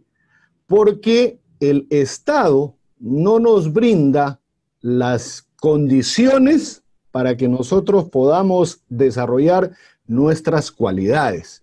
Y ese es otro fenómeno que vale la pena estudiar también, que es el centralismo, en donde sobran condiciones, pero faltan cualidades, y en otros lares, en otros lugares, sobran cualidades, pero faltan condiciones. Eso es lo que alimenta el tema de la migración interna en un inicio y luego hacia afuera, que ya es el fenómeno de la emigración, que es cuando la gente se va, y el de la inmigración, que es cuando la gente llega de fuera, ¿no? Bueno, la migración somete al sujeto y a los grupos que migran, ojo, a los sujetos y a los grupos que migran, a una alteración de su entorno social, su entorno económico, ¿no? Y su entorno cultural también habituales, porque ellos estaban acostumbrados a un modo de vida, a una forma de vida, y todo eso cambia, ¿no? Y lo que es peor, son pasibles de ser sometidos a prácticas de rechazo y de exclusión por parte de las sociedades de acogida. A esto los sociólogos le llaman la recepción hostil. Hay una recepción hostil, ¿no? Y los científicos sociales siempre han abordado este tema solamente desde la óptica o desde el ángulo, arista o como se llame, del migrante pobre. Aporofobia. Sí, sí, migrante pobre, pero este tema va mucho más allá, porque no solo se trata del migrante pobre, hay otro tipo de migrantes también que vale la pena estudiar y analizar.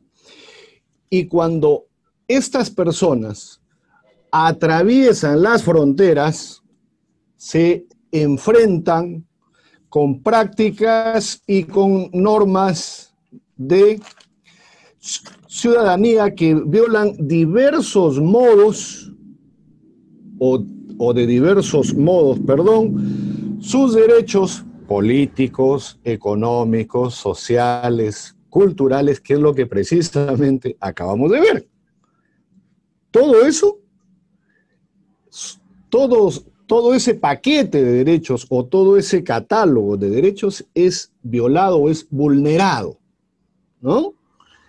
¿Y cuál es la base de este problema? En el concepto mismo que se tiene de la ciudadanía nacional. Yo soy un ciudadano de mi nación y a mí me corresponde todo. Y tú eres un foráneo, tú eres un extraño y a ti no te corresponde nada. Así, nada. Eso es un gravísimo problema que hay que estudiar también, porque se excluye al extranjero de la posibilidad de ingresar con plenos derechos, ¿no? Ellos no son de otro nivel, no son de otra clase, le asisten los mismos derechos y las mismas libertades que a nosotros como nacionales. Y esto es lo que lamentablemente pasa en la llamada sociedad de acogida.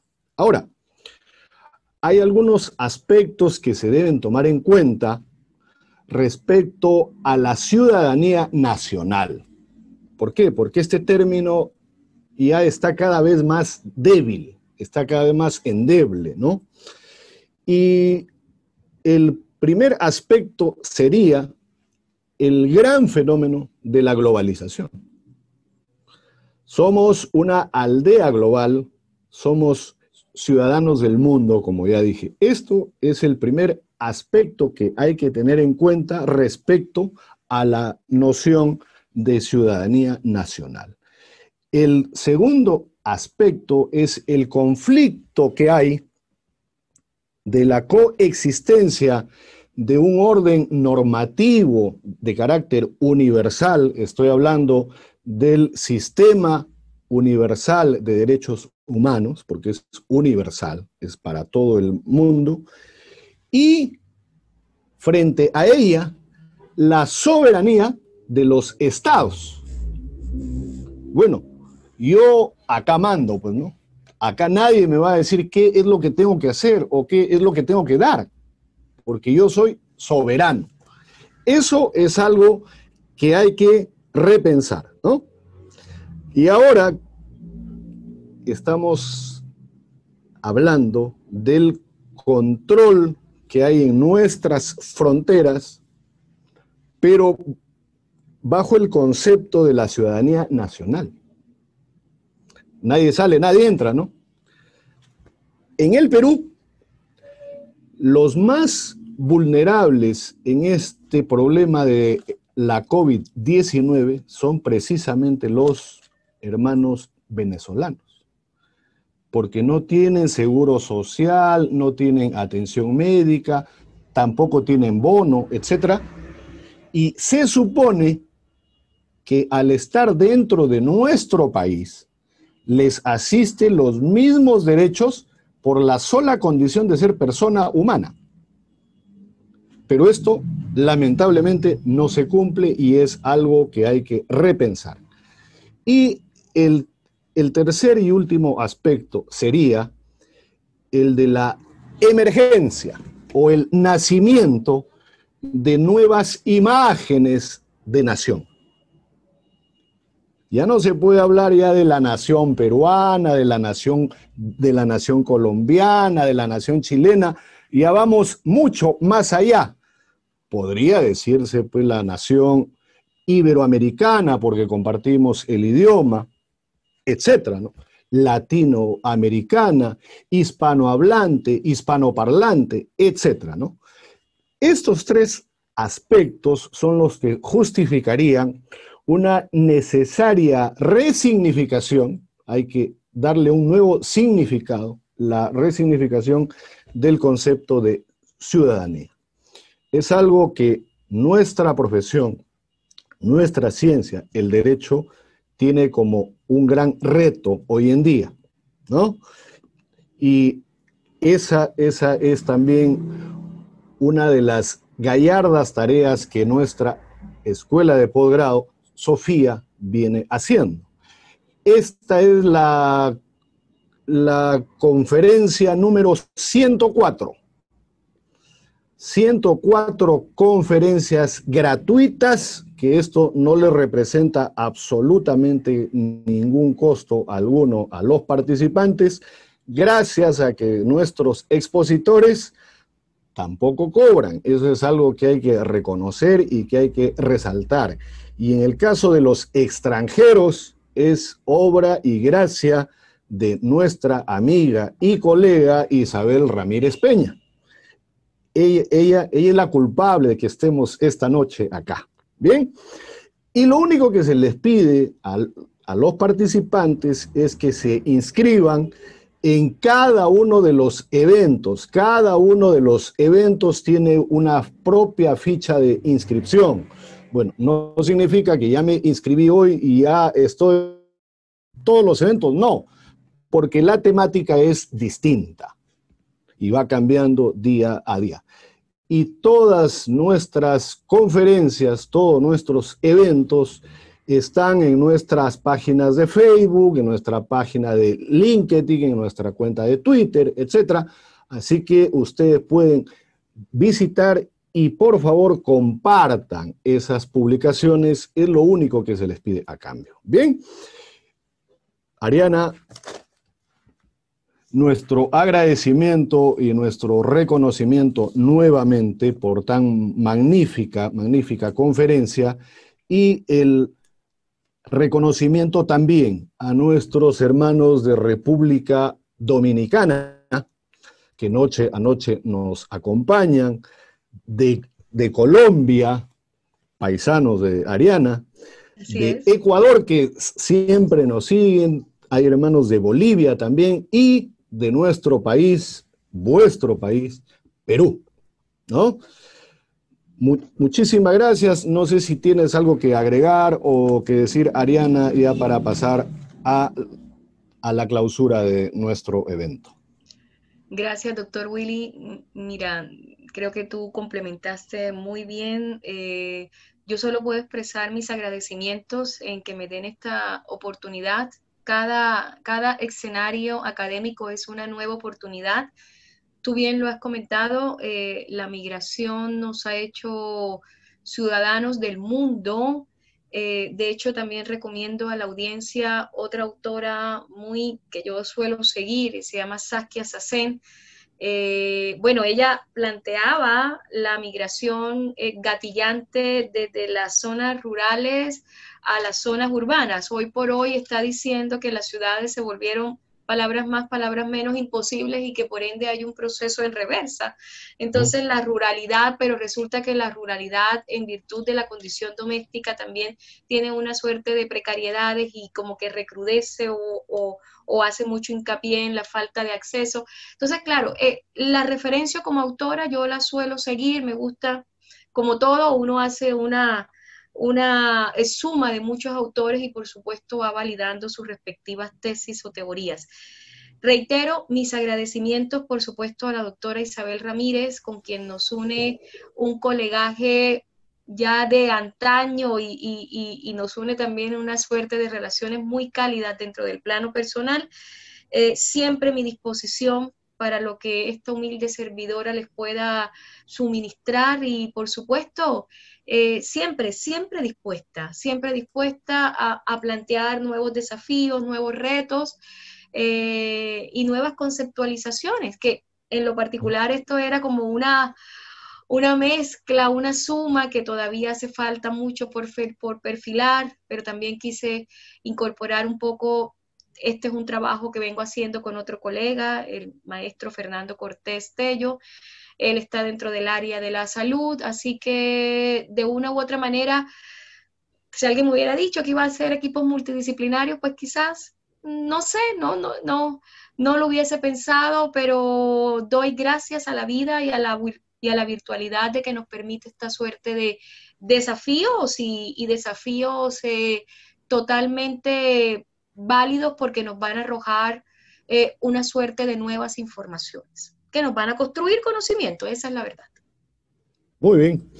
Bueno, un abrazo fuerte a la distancia, a Ariana y a todos nuestros hermanos latinoamericanos que gracias a la tecnología y a Sofía Escuela de Posgrado nos hemos dado cita esta noche.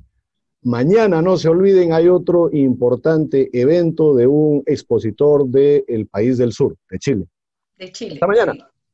Hasta mañana, doctor Willy, hasta mañana, doctor Isabel, que tenga buen descanso. Muchas gracias a todo el auditorio.